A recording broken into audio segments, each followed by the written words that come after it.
En las ardientes arenas del norte de África, bajo el tórrido sol del desierto, floreció un pujante reino durante miles de años. Reyes y reinas poderosos construyeron enormes templos y enterraron a sus muertos en tumbas con forma de pirámide. Pero esto no es Egipto, y el pueblo que levantó estos monumentos no fue el pueblo egipcio. Esto es Sudán, el país más grande de África y la región donde se encontraba Nubia, un reino de oro regado por el Nilo.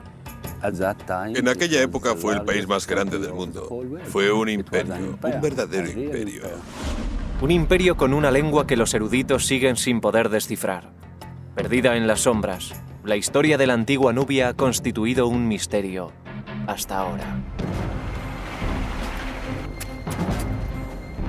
Tienes la oportunidad de encontrar algo por primera vez. Estamos escribiendo los libros de historia gracias a los descubrimientos arqueológicos que hemos realizado en este país. Los arqueólogos están desenterrando pruebas de rituales sagrados.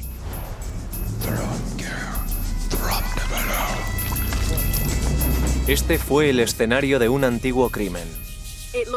Parece como si alguien hubiera roto deliberadamente este altar en multitud de pedazos. Es posible que una invasión cruenta acabara con el poderoso imperio.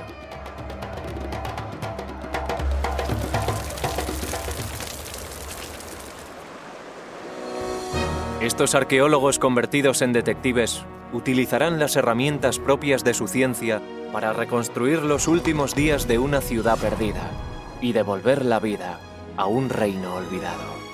Una tierra llamada Nubia, el reino olvidado.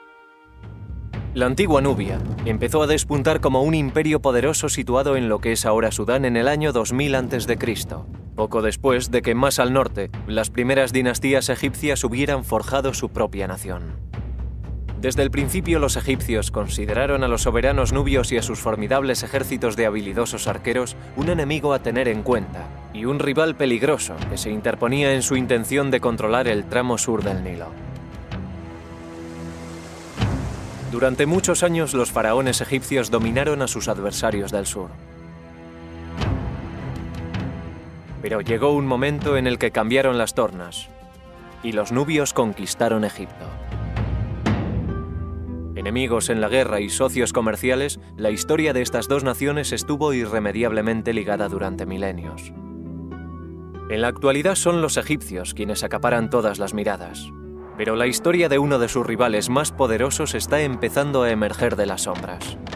Los nubios fueron africanos, sofisticados y artistas. Florecieron de forma independiente a Egipto durante miles de años. Las ricas vetas de oro de su subsuelo hicieron ricos a los soberanos nubios. Sus artistas alcanzaron una gran maestría a la hora de convertir el oro en joyas que adornaron a sus reyes. La cerámica nubia estaba considerada como una de las mejores del mundo antiguo. Los arquitectos nubios no solo construyeron templos en honor de su panteón de dioses, también revitalizaron las tradiciones egipcias. En la actualidad, Sudán tiene casi 3 veces más pirámides que Egipto. Cuando pienso en todos aquellos reyes tan poderosos que gobernaron Sudán, me gusta imaginar que pudieron ser mis antepasados. Siento que pertenecemos al mismo pueblo. En la década de 1920, el arqueólogo George Reisner excavó las magníficas tumbas nubias y estableció las bases de una cronología de reyes y reinas que se extiende a lo largo de más de 1000 años. Conocemos sus nombres, pero muchas de sus historias siguen ocultas en el código críptico de la lengua nubia. Para poder descifrar esa lengua, los arqueólogos sueñan con encontrar una nueva piedra de Rosetta, como la utilizada para traducir los jeroglíficos egipcios en 1822. Sería fantástico que pudiéramos encontrar un documento de tanta importancia. El sueño de todo arqueólogo es encontrar la pista que le ayude a resolver un rompecabezas como este. Ahora, este nuevo yacimiento arqueológico, una ciudad perdida en el desierto, puede guardar la llave que nos permita abrir las puertas del pasado de Nubia. Los arqueólogos Julie Anderson y Salah Ahmed salieron de Jartum y recorrieron 350 kilómetros en dirección norte. Tras 9 horas de viaje envueltos en una densa nube de polvo, llegaron a su destino, la moderna ciudad de Dangeil. El yacimiento está escondido entre misteriosos montículos de arena situados cerca del centro de la ciudad. Es una ciudad nubia bien conservada, de 2000 años de antigüedad, y de una extensión similar a la de 24 campos de fútbol. Los exploradores europeos cruzaron por este remoto rincón del norte de Sudán en el siglo XIX y dejaron testimonio de unos túmulos construidos con ladrillo rojo y escombros. Pero no fue hasta que Julie y Salah exploraron el yacimiento hace 3 años cuando se confirmó la existencia de una ciudad antigua. Empezamos a excavar y en los primeros 20 minutos encontramos lo que parecía ser un suelo y empezamos a limpiarlo. Por fin encontramos los bordes y nos dimos cuenta de que estábamos sobre una enorme pared. No era ningún suelo. Nos llevamos una sorpresa. De pronto empezamos a comprender que el yacimiento era gigantesco, mucho más grande de lo que habíamos previsto. Para desenterrar la ciudad serán necesarios muchos años, muchos trabajadores y vaciar incontables cubos de arena. Pero una estructura impresionante ya está emergiendo a la luz. Bajo uno de los túmulos centrales, el equipo ha encontrado los restos de uno de los templos más grandes de Sudán. Julie y Salah no saben exactamente cuándo fue construido, pero creen que está dedicado al dios supremo Amón, la deidad con cabeza de carnero adorado tanto por nubios como por egipcios. Los templos dedicados a este dios tienen una estructura clásica basada en el templo egipcio de Karnak, y el templo de Dangeil parece seguir la misma disposición. Tras varios meses de duro trabajo, los trabajadores han retirado más de 500.000 kilos de arena y han sacado a la luz uno de los mejores patios pavimentados que Salah haya visto jamás. Estoy sentado en el suelo del segundo patio del templo de Dangeil. Y como se puede ver, es un suelo precioso, maravillosamente construido con baldosas de piedra arenisca. Las junturas son muy estrechas, las baldosas están muy bien colocadas. Parecen baldosas recién puestas, como si nadie las hubiera pisado.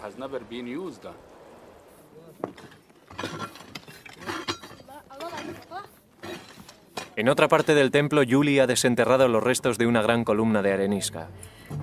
Al estar enterrada durante siglos, las figuras grabadas han conseguido escapar a la acción abrasiva del viento y la arena. Es preciosa. Tiene un pequeño ombligo. Es realmente preciosa. Sí. Y está muy bien conservada. Mira, lleva una pequeña falda. Y parece que tiene barriga, lo cual es un detalle simpático. Y él lleva los cántaros de agua. Uno está aquí y el otro aquí. Está vertiendo agua. Está realizando unas libaciones como ofrenda al dios. Vamos a limpiarla un poco mejor por aquí. En este clima extremo, no debe sorprendernos encontrar descripciones de ofrendas de agua en el templo. El agua es vida, sobre todo cuando hace calor. Y en verano aquí se alcanzan los 50 grados centígrados, por lo que el agua es una ofrenda muy bienvenida. Junto al dios portador de agua, Api, en la columna de arenisca hay grabado un misterioso texto nubio. Es un hombre sentado. Esta es la letra A. Y esta es la cabeza. Tiene un brazo caído y el otro levantado. Parece como si estuviera agachado. Pero sabemos que suena como A. Por desgracia sabemos que es una letra por la que empiezan muchas palabras. Y sabemos cómo suena. Pero no tenemos ni idea de lo que significan esas palabras. Los nubios crearon su nuevo alfabeto alrededor del año 200 a.C., cuando el reino estaba basado en la ciudad de Meroe. En un proceso de renacimiento cultural, los meroitas, como son conocidos sus habitantes, sustituyeron los jeroglíficos egipcios por su propio lenguaje escrito. Hasta que sea descifrado, los arqueólogos solo pueden leer lo que otras culturas de su época escribieron sobre este reino. Tenemos algunos testimonios sobre el reino de Meroe gracias a fuentes externas. Existen historiadores griegos que han escrito acerca de ese reino, por lo que sabemos que entraron en contacto con el Imperio Romano y, por supuesto, con Egipto. Pero desconocemos el punto de vista de los meroitas. Si pudiéramos leer sus inscripciones, serían ellos quienes nos hablaran directamente. Nos hablarían acerca de ellos mismos. Necesitamos encontrar algo similar a la piedra de Rosetta encontrada en Egipto y que sirvió para descifrar los jeroglíficos egipcios. Necesitamos un texto bilingüe. Y la antigua ciudad de Dangeil es una firme candidata a tener una piedra de Rosetta. Su ubicación en el Nilo, justo al sur de una zona de rápidos llamada la Quinta Catarata, le aseguraba una posición estratégica junto a la intersección de las principales rutas comerciales del interior de África. La Quinta Catarata es muy rocosa, lo que imposibilita la navegación. Las rocas tienen los bordes tan cortantes que destrozarían el fondo de cualquier barco. Es necesario desembarcar, recorrer un tramo por tierra y retomar el Nilo, y el lugar en el que se retoma este es Dangeil. A lo largo de su historia, el reino nubio atrajo a mercaderes de países lejanos, que venían en busca de marfil, pieles de animales y, por supuesto, oro. Mercaderes de distintas culturas y lenguas. Griegos, egipcios y romanos comerciaron con Nubia. Muchos tuvieron que pasar por Dangeil, y es posible que dejaran alguna inscripción bilingüe. Pero por ahora el único camino hacia el pasado de Nubia se encuentra bajo tierra.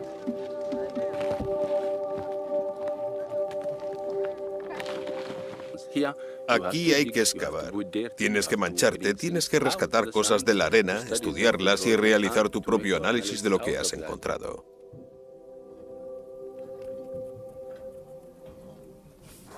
El clima del norte de África no siempre ayuda. Tras 3 semanas excavando en la arena, un remolino de polvo en el horizonte anuncia que las condiciones de excavación van a endurecerse aún más. A la mañana siguiente los cielos están limpios y con la calma que viene tras la tormenta llega la primera pista sobre los orígenes de esta antigua ciudad.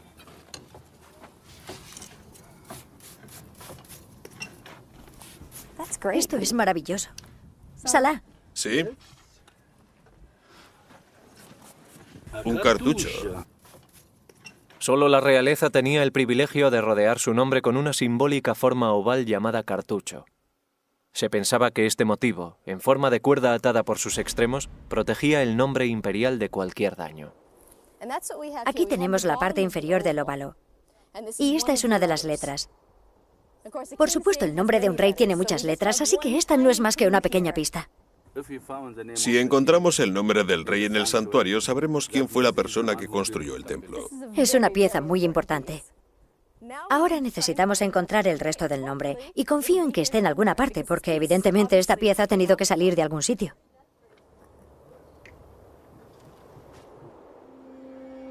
Aunque Yuli y Salah no saben exactamente quién construyó el templo de Amón en Dangeil, sospechan que tiene una antigüedad de 2000 años y que corresponde al periodo meroítico. Esa fue la época dorada de Nubia, cuando los reyes nubios gobernaban desde Meroe y eran enterrados en el cementerio real en tumbas que tenían una forma que nos resulta familiar. Influidos por la proximidad de Egipto, los nubios admiraban las enormes tumbas de Giza y empezaron a enterrar a sus reyes en sus propias pirámides, que a diferencia de las egipcias tenían los lados más escarpados.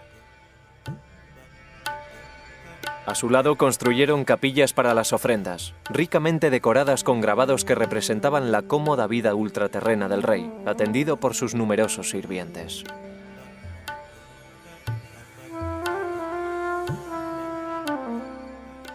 No solo los reyes fueron enterrados en las pirámides de Meroe.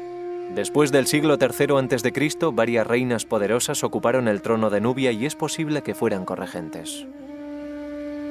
Una de las más importantes reinó cerca de principios de nuestra era, justo antes de la probable construcción del templo de Dangeil. Amenishaketo fue una poderosa reina nubia. Aparece representada portando arcos y flechas, armas que tradicionalmente solo solía utilizar el hombre, y lleva atados a unos prisioneros. Hay bastantes posibilidades de que combatiera contra los romanos.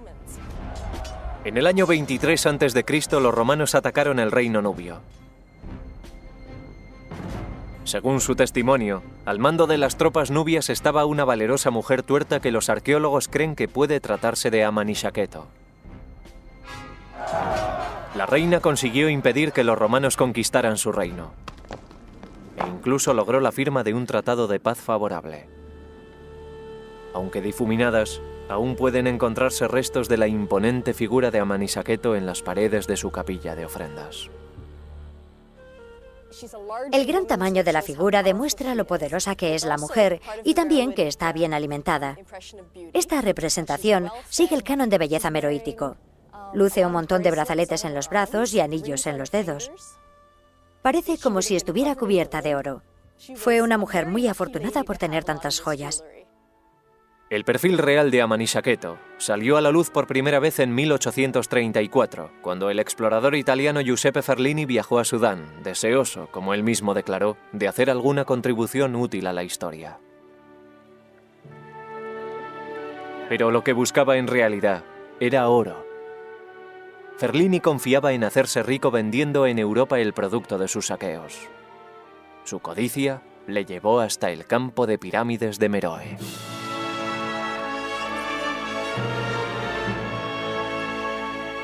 Según su diario, Ferlini ordenó a sus hombres que desmantelaran la tumba de Amonishaketo, una de las mejor conservadas del cementerio, y que medía más de 30 metros de altura. Mientras sus hombres trabajaban bajo el implacable sol del desierto, Ferlini descansaba a la sombra. Su tranquilidad fue alterada por los gritos de un trabajador que le pidió que subiera a la cima de la pirámide. Me levanté y corrí con el corazón henchido, con la esperanza de una deliciosa aventura. En la cima, Ferlini comprobó que sus hombres habían descubierto una cámara oculta bajo las piedras. De allí emergió un cuenco de bronce lleno de objetos envueltos en trapos de lino. Ferlini había encontrado lo que buscaba. Al atardecer, llevé los objetos descubiertos a mi tienda. Y cuando todos mis sirvientes se fueron a dormir, saqué los preciosos objetos y los estudié con el corazón rebosante de alegría. Admiré el oro que tanto abundaba y fui consciente de que excedía sobradamente a lo que yo sabía que estaba expuesto en todos los museos de Europa. Ferlini había descubierto una asombrosa cantidad de joyas. En la actualidad, gran parte de su descubrimiento se expone en el Museo Egipcio de Múnich.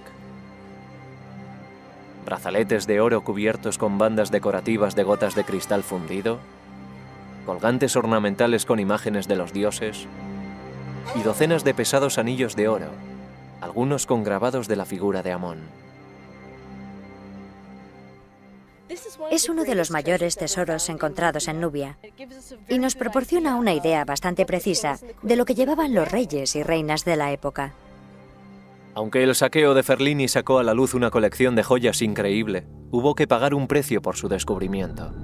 La búsqueda implacable de oro por parte del explorador destruyó la pirámide de Amonishaketo. En el patio exterior del templo de Amón en Dangeil puede haberse escrito otra historia de destrucción.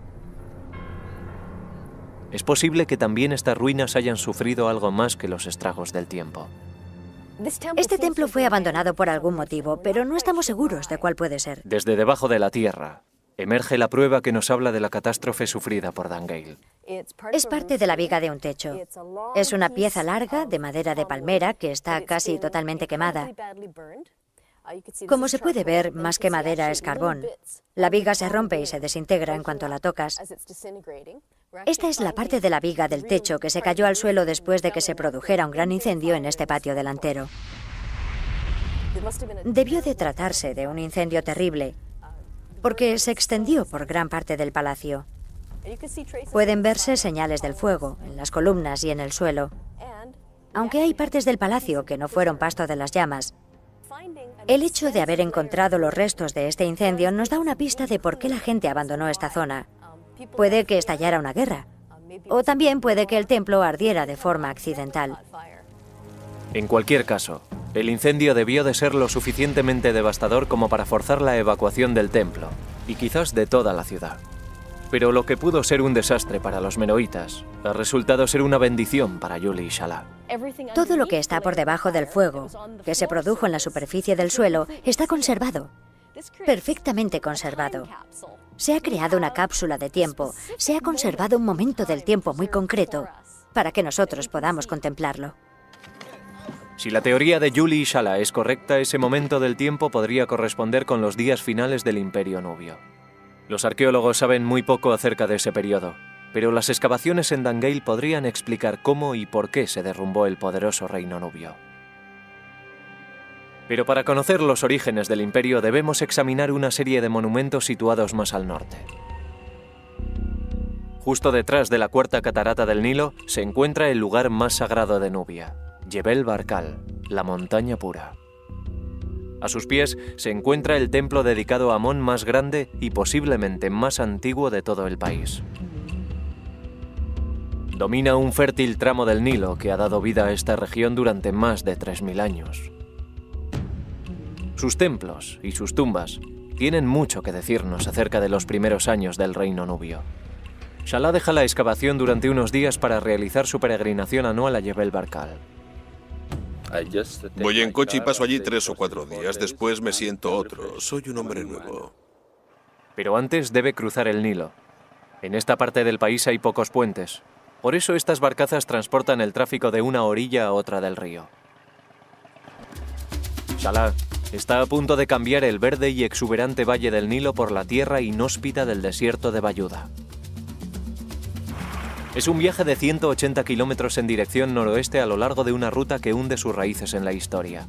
Shala está siguiendo el mismo camino que recorrieron los grandes reyes y reinas de Nubia para llegar a los templos de Jebel Barkal. Hace mucho calor y la carretera es muy accidentada. La conducción se hace muy difícil, pero a mí me encanta. Al final de la carretera se encuentra Karima, la ciudad donde nació Shala, situada al pie de Jebel Barkal. La propia montaña alcanza un gran relieve cuando la ves destacar sobre la llanura que la rodea. De pronto te encuentras con una montaña que se levanta a 100 metros del suelo. Es impresionante. Para el joven Shala, que creció al pie de la montaña sagrada, Jebel Barkal y las ruinas que la rodean fueron una presencia constante. Cuando era niño me gustaba esta montaña. Solía venir todos los viernes con mis amigos y nos divertíamos mucho. Pero al mismo tiempo estas ruinas eran un misterio para mí. Sentía curiosidad por saber cuál era su origen y conocer el misterio de la montaña.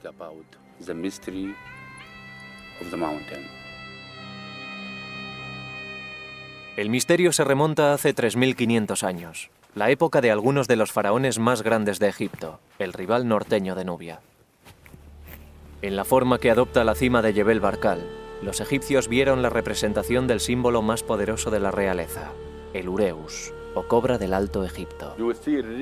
Puedes ver la silueta de una corona con el símbolo de la realeza en su parte delantera. Como creían que Amón, el dios de los dioses, era el origen de su monarquía, los egipcios construyeron aquí un templo en su honor. Ampliado a lo largo de los años por los reyes nubios, el templo es el más grande de Sudán. Pero el tiempo ha pasado factura. Siglos de exposición a la erosión han hecho desaparecer las columnas con grabados como la que Yuli y Shala han encontrado en Dangeil. Las condiciones climáticas son muy duras. Por eso ahora tanto el templo como sus alrededores están en ruinas. Pero cuando el templo brillaba como una joya a los pies de la montaña sagrada, los poderosos faraones egipcios recorrían cientos de kilómetros para ser coronados aquí por los sumos sacerdotes de Amón. Este era el lugar más sagrado de todo el Valle del Nilo. Siempre pensaron que Amón moraba aquí. Dentro de la base del templo se levanta un templo en honor a la diosa Mut, la mujer del dios Amón. Shala es capaz de leer la leyenda mitológica de la montaña que aparece grabada en las paredes del templo. Aquí puede verse con claridad el perfil de la montaña. La cima es plana, pero tiene un apéndice vertical separado de ella. En la frente vemos la serpiente y el disco solar, que es un símbolo de la realeza. Y dentro de la montaña vemos a Amón sentado en su trono. Existía una creencia antigua, según la cual Amón vivía en el interior de la montaña Jebel Barkal. En el siglo VIII a.C., la antaño poderosa civilización egipcia se había debilitado y había perdido su dominio sobre la montaña sagrada. Los nubios asumieron el control de Jebel Barkal, autodenominándose los verdaderos hijos de Amón. Cuando se sintieron lo bastante fuertes, atacaron Egipto, conquistaron a su rival del norte y fundaron la 25ª dinastía. Todo el mundo piensa que los egipcios fueron los dueños del Valle del Nilo, pero no fue siempre así. Durante un periodo de más de 100 años, los nubios fueron los dueños de África.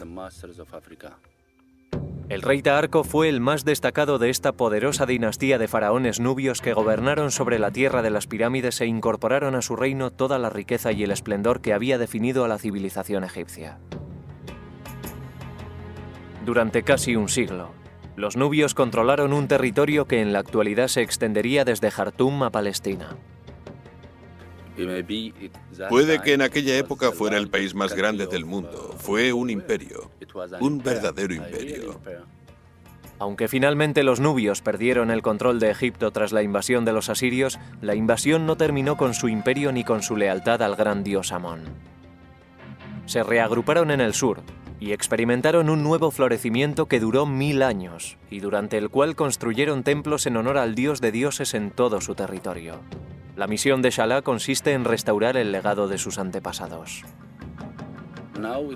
Ahora mi vida consiste en salir de casa para realizar excavaciones. Tengo que excavar, tengo que descubrir algo para la historia de Sudán.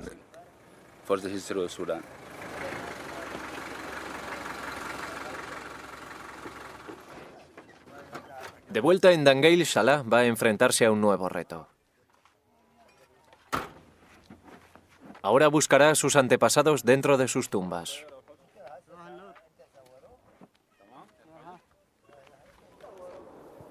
En las afueras de la ciudad, junto al cementerio moderno de Dangeil, los trabajadores de un proyecto de irrigación han descubierto un cementerio antiguo. Todo parece indicar que la excavadora ha abierto la zanja justo donde estaban las tumbas. ¿Es una mala noticia? Sí, porque ha destruido al menos 9 o 10 tumbas. Pero por otro lado, de no haber sido por eso, no hubiéramos descubierto el cementerio. Así que ha sido malo y bueno a la vez. Salah cree que las personas enterradas en este cementerio son las mismas que adoraban al dios Amón en el templo. Es realmente fantástico contemplar la vida y la muerte al mismo tiempo y poder así completar la historia de todo un pueblo. En el templo, Julie y el equipo de excavación continúan su batalla contra el calor y las tormentas de arena, con la esperanza de desentrañar un poco más el misterio del templo de Amón. La retirada de otro metro de tierra revela otra sección de las columnas de arenisca y una figura que ya nos resulta familiar, el dios del Nilo de los antiguos nubios, Hapi. El porteador de agua aparece muchas veces en el patio interior.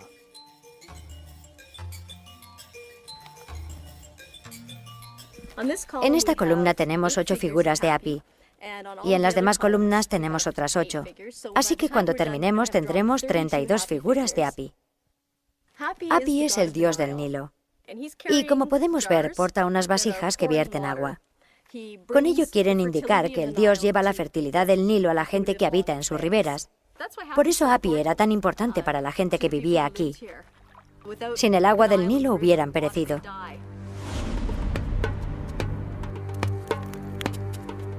El agua era tan importante para los antiguos nubios que desempeñó un papel fundamental en la vida diaria de este templo.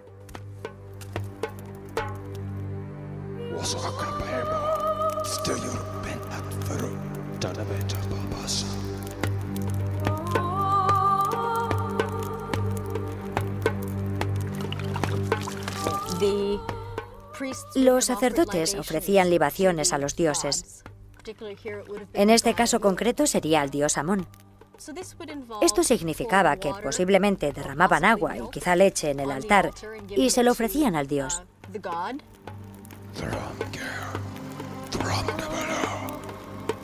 Los sacerdotes de Amón llevaban a cabo este ritual en la parte más sagrada del templo, el santuario interior. Por lo general, solo los sacerdotes tenían acceso a esa sala. Es el santuario principal, el Sancta Sanctorum del templo. Julie y Salah han estado esperando para excavar esta cámara sagrada. Esperan encontrar un altar o una estatua, algo relacionado con los antiguos rituales que saben que tuvieron lugar en el interior del templo. Estos bloques son enormes. Como se puede ver, su grosor es mayor que el tamaño de mi mano. Aquí guardaban algo muy pesado. Podría ser un altar o bien una estatua. Es aquí donde los sacerdotes harían sus ofrendas a Amón. Pero en el lugar en el que debía levantarse el altar, Julie encuentra las inquietantes pruebas de una profanación. Parece que alguien excavó un gran agujero en el suelo del santuario principal del templo. El altar sagrado ha desaparecido. O bien se lo llevaron con ellos o lo volcaron para llevárselo y se rompió al caer. Pero no hay duda de que, sea como sea, cometieron un sacrilegio terrible. Tras este descubrimiento, los restos del incendio encontrados en el patio delantero ya no parecen ser obra de un accidente. La identidad de los saqueadores es un misterio, pero lo que hicieron con el altar queda perfectamente claro cuando Julie reexamina un montón de fragmentos de piedra encontrados al principio de la temporada. ¡Cómo pesa!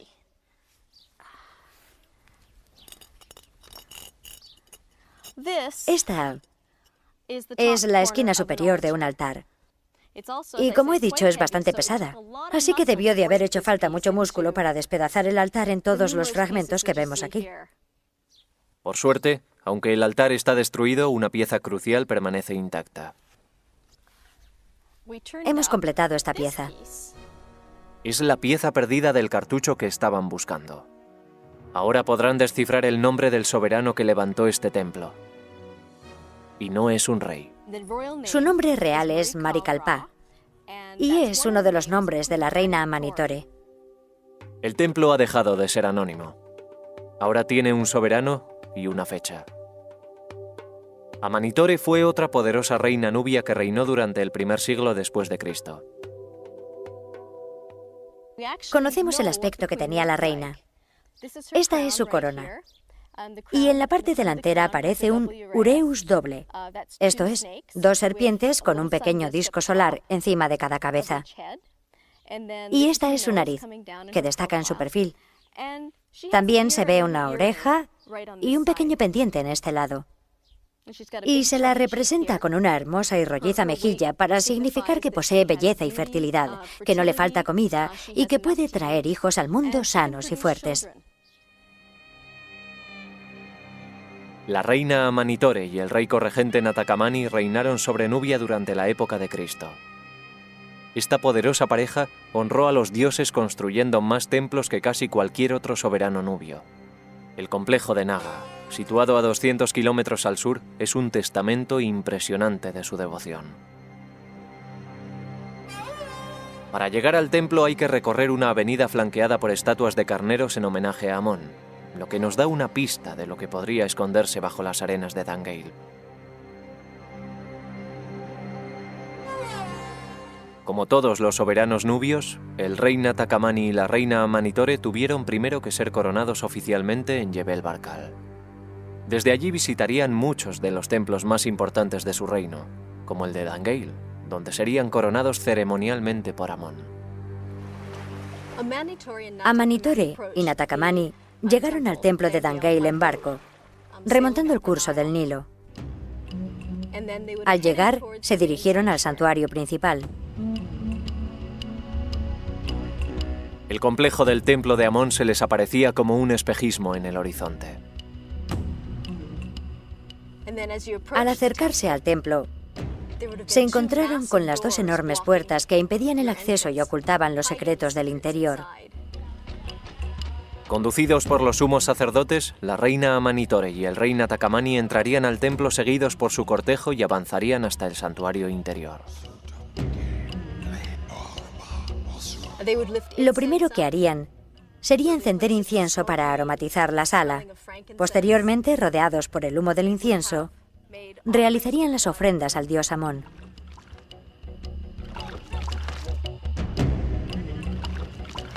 Entonces los sacerdotes de Amón, hablando en nombre del dios, indicarían quién debía ser el sucesor, quién debía ser el próximo rey. Posteriormente llegaría el momento de la coronación. El rey era coronado oficialmente por Amón, en este caso presumiblemente por su representante en la tierra, el sumo sacerdote de Amón.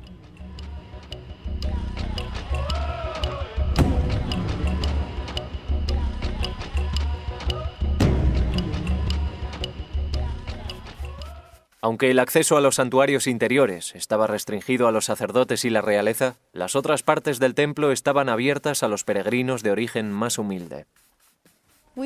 Hemos encontrado una huella de pie con una inscripción en una de las losas del primer patio. La inscripción la dejó un peregrino que vino a visitar el templo.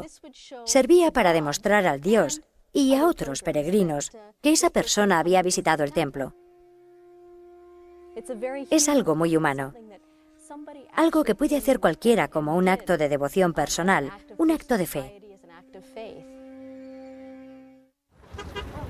Tras el descubrimiento del cementerio antiguo, Julie y Salah disponen de un enlace con el pasado aún más directo. Estas tumbas están ocupadas por las mismas personas que adoraron al dios Amón en el templo hace casi 2000 años. Salah empieza la excavación de una nueva tumba que no se ha visto afectada por el canal de riego. Me basta con cepillar así para descubrir o darme cuenta de si hay algo antiguo bajo esta superficie.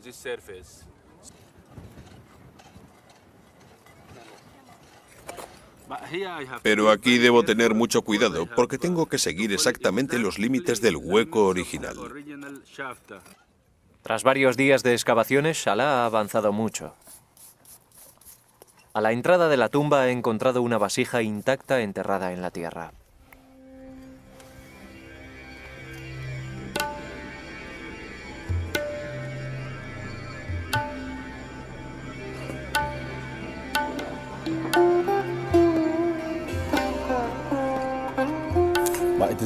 Es una vasija preciosa. Me gusta mucho su forma. Tiene una forma preciosa. También el color es muy bonito. Creo que es una pieza de museo preciosa. Es probable que la familia del difunto utilizara la vasija para quemar incienso en honor del fallecido como una última prueba de dolor. Este tipo de vasijas se colocaban boca abajo en el exterior de la tumba. La tumba se sellaba para lo que los meroitas creían que iba a ser la eternidad. Los familiares del difunto buscaban consuelo en el templo, donde rezaban por los enfermos y los muertos. Otras personas venían a dar gracias a los dioses por un nuevo nacimiento o por una cosecha abundante. Aquellos que querían entrar en el complejo del templo debían antes cruzar una inmensa puerta flanqueada por dos majestuosos bloques de piedra. A medio camino de una avenida flanqueada por carneros, podrían resguardarse del sol bajo una estructura techada sostenida por columnas. Más adelante se encontraban las grandes puertas del templo. El templo estaba completamente pintado. También las columnas estaban pintadas, incluso las paredes. Había color por todas partes. La parte inferior de las paredes y de las columnas del santuario exterior estaba decorada por la figura del dios Hapi portando agua, mientras que las imágenes del rey y la reina realizando ofrendas a Amón adornaban las zonas superiores de la cámara. Incluso las estatuas de los dioses estaban pintadas. Los sacerdotes cuidaban de las estatuas a diario, perfilando de negro con carbón los ojos pintados de rojo del carnero. Hasta ahora, Julie y Salah no han encontrado ningún resto de estas estatuas de Amón, pero saben que tienen que estar en alguna parte del interior del complejo del templo. Pero lo que han encontrado en una nueva zanja abierta en el exterior de la nueva entrada le hace pensar a Julie que las nuevas estatuas desaparecidas podrían haber sufrido el mismo destino que el altar del santuario interior. Hemos encontrado los pedestales de grandes estatuas, rotas en múltiples pedazos. Las estatuas están rotas en numerosos fragmentos. Hay literalmente miles y miles de fragmentos, muchos de los cuales están absolutamente irreconocibles. Tras excavar durante horas, encuentran al fin un fragmento que pueden reconocer. Creo que hay algo ahí. Oh. Es el ojo pintado de rojo de un carnero. El ojo. El ojo. Los ojos de los carneros tenían este aspecto. Este descubrimiento nos indica que aquí había estatuas de carnero. Y si estamos buscando carneros en concreto, es porque es el animal que representaba al dios Amón. A diferencia de las estatuas de carnero del templo de Amón en Naga, que siguen intactas después de todos estos años, las estatuas de Dangale han corrido una suerte mucho peor. Parece que los intrusos recorrieron la avenida y fueron de estatua en estatua. Primero la derribaban, después la destrozaban y a continuación pasaban a la siguiente. Un trabajo duro, pero los asaltantes no se presentaron con las manos vacías. En el interior del templo, justo en el escenario del crimen, encontramos esto, que en un principio no sabíamos lo que era. Está quemado por un lado. Es una roca muy pesada que cabe perfectamente en mi mano. Y cuando empezamos a estudiarla con más atención, nos dimos cuenta de que esta era la superficie con la que golpeaban, y llegamos a la conclusión de que es un martillo de piedra. Ahora contemplamos la hipótesis de que es posible que utilizaran este tipo de rocas para romper las estatuas y el altar en multitud de pequeños fragmentos. Armada con una herramienta similar, no un artefacto, Julie pondrá a prueba su teoría con un bloque de piedra arenisca. Este es el tipo de arenisca que utilizaron en las estatuas de los carneros situados delante del templo. Imaginemos que esto es un carnero que he derribado.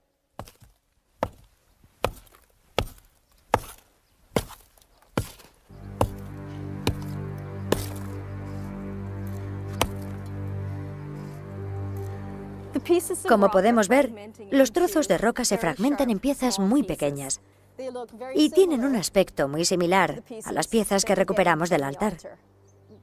Estoy bastante contenta con esta demostración porque todo parece indicar que pudieron utilizar estas hachas de piedra para destruir las estatuas.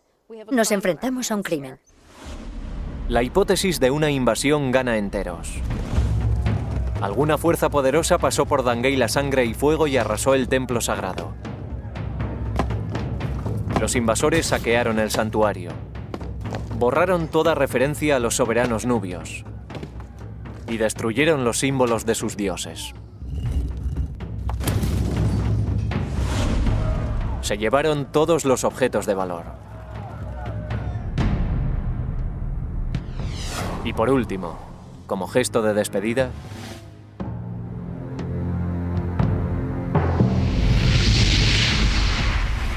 incendiaron el templo.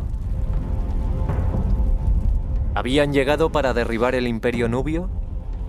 Los meroitas tenían enemigos formidables en los confines de su reino. Estaban rodeados por feroces tribus nómadas del desierto, y había un reino rival en lo que ahora es Etiopía. La decadencia del reino nubio en el siglo III después de Cristo pudo haber precipitado el ataque a Dangale.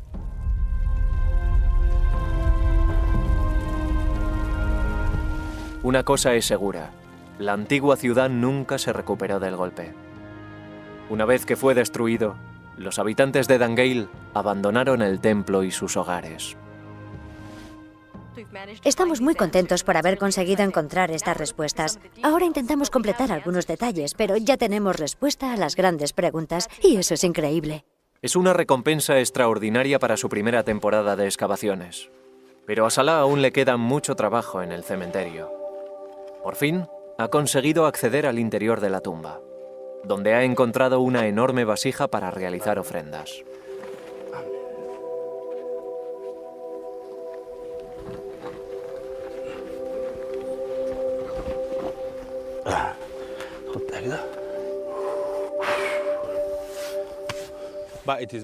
Es muy hermosa. Me gusta mucho la forma de esta vasija de cerámica. Se utilizaban para almacenar líquidos. Generalmente suelen encontrarse en la entrada de las tumbas para proteger a los muertos. Aquí, dentro de esta tumba, nos encontramos con un momento de la historia muy concreto. Es como si un momento determinado de la historia hubiera quedado sellado en esta tumba. Es muy emocionante encontrar los huesos para poder reconstruir todo el cuerpo. Pero al mismo tiempo hay que tener en cuenta que estás tratando con un cuerpo humano, un ser humano que se dedicaba a la agricultura o al pastoreo.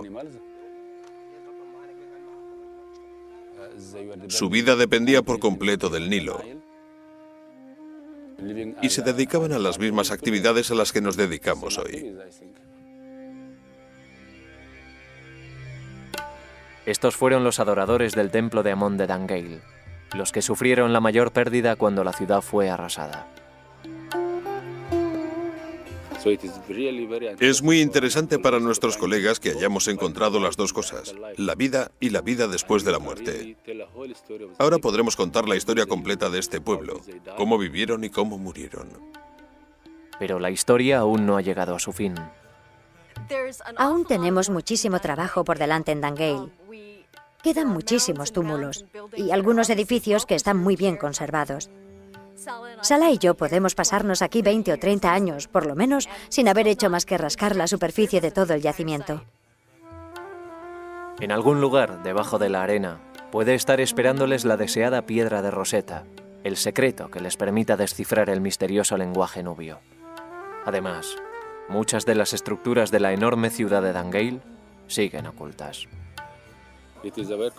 Creo que es un trabajo para toda una generación. Y lo que uno tiene que hacer es formar parte de esa generación y confiar en que sus hijos continúen con su trabajo hasta completar la historia.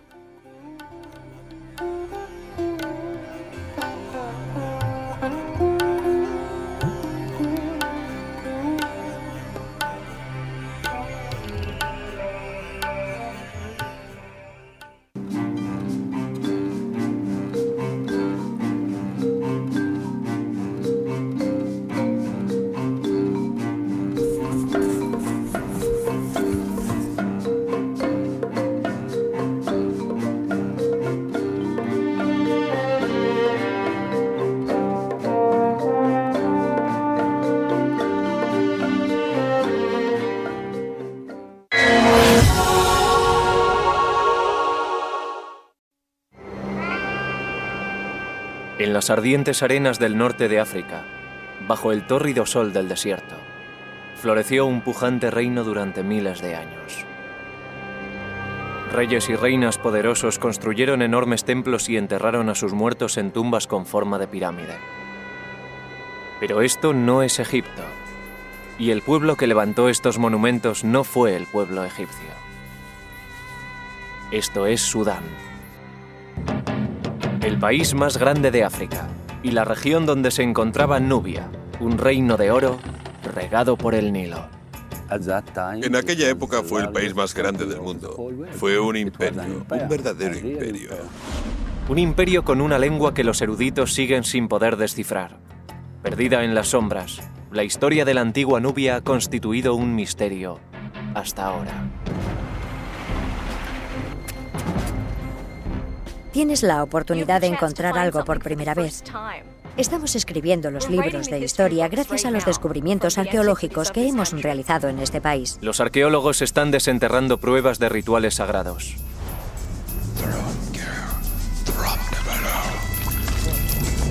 Este fue el escenario de un antiguo crimen.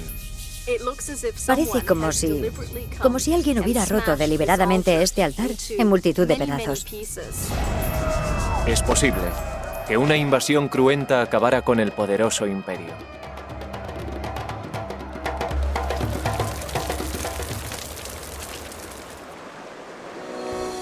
Estos arqueólogos convertidos en detectives utilizarán las herramientas propias de su ciencia para reconstruir los últimos días de una ciudad perdida y devolver la vida a un reino olvidado.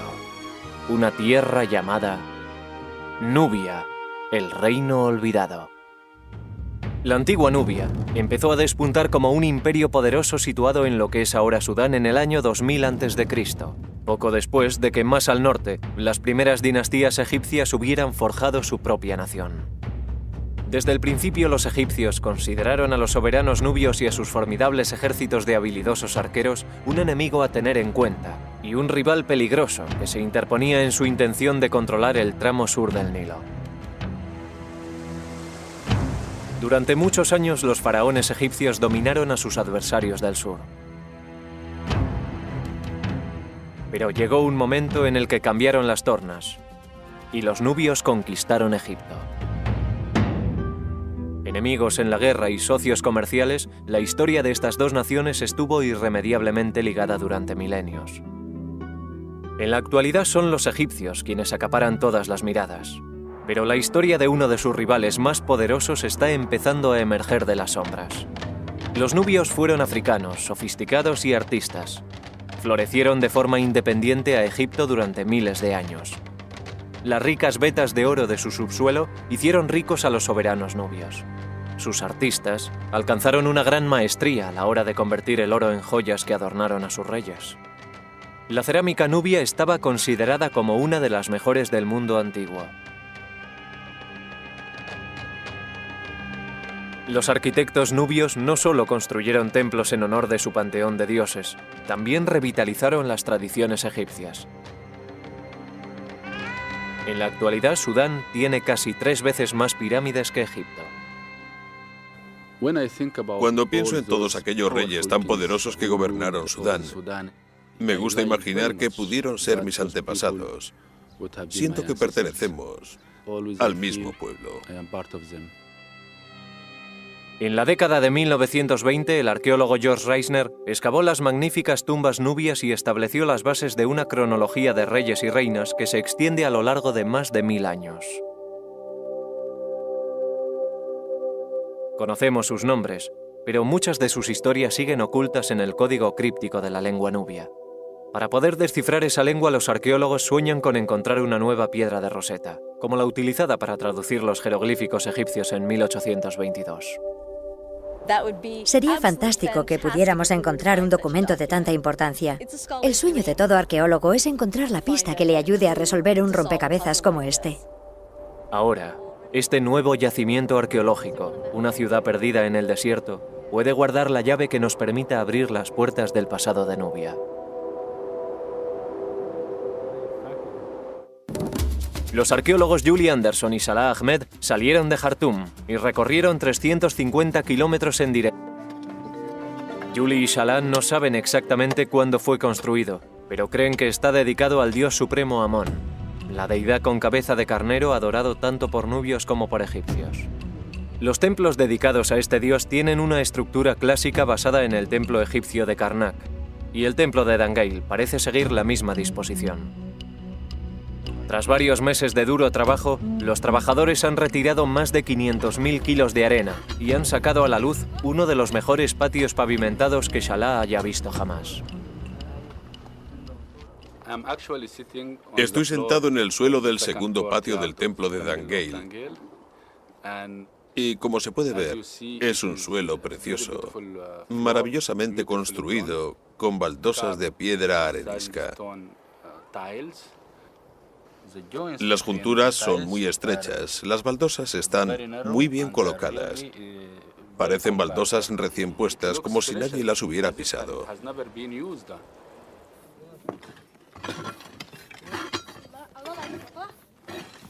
En otra parte del templo, Julie ha desenterrado los restos de una gran columna de arenisca. Al estar enterrada durante siglos, las figuras grabadas han conseguido escapar a la acción abrasiva del viento y la arena. Es preciosa. Tiene un pequeño ombligo. Es realmente preciosa. Sí. Y está muy bien conservada. Mira, lleva una pequeña falda. Y parece que tiene barriga, lo cual es un detalle simpático. Y él lleva los cántaros de agua. Uno está aquí y el otro aquí. Está vertiendo agua. Acción norte. Tras 9 horas de viaje envueltos en una densa nube de polvo, llegaron a su destino, la moderna ciudad de Dangeil. El yacimiento está escondido entre misteriosos montículos de arena situados cerca del centro de la ciudad. Es una ciudad nubia bien conservada, de 2000 años de antigüedad, y de una extensión similar a la de 24 campos de fútbol. Los exploradores europeos cruzaron por este remoto rincón del norte de Sudán en el siglo XIX, y dejaron testimonio de unos túmulos construidos con ladrillo rojo y escombros. Pero no fue hasta que Julie y Salah exploraron el yacimiento hace 3 años cuando se confirmó la existencia de una ciudad antigua. Empezamos a excavar, y en los primeros 20 minutos encontramos lo que parecía ser un suelo, y empezamos a limpiarlo. Por fin encontramos los bordes, y nos dimos cuenta de que estábamos sobre una enorme pared. No era ningún suelo. Nos llevamos una sorpresa. De pronto empezamos a comprender que el yacimiento era gigantesco. mucho más grande de lo que habíamos previsto. Para desenterrar la ciudad serán necesarios muchos años, muchos trabajadores y vaciar incontables cubos de arena. Pero una estructura impresionante ya está emergiendo a la luz. Bajo uno de los túmulos centrales, el equipo ha encontrado los restos de uno de los templos más grandes de Sudán.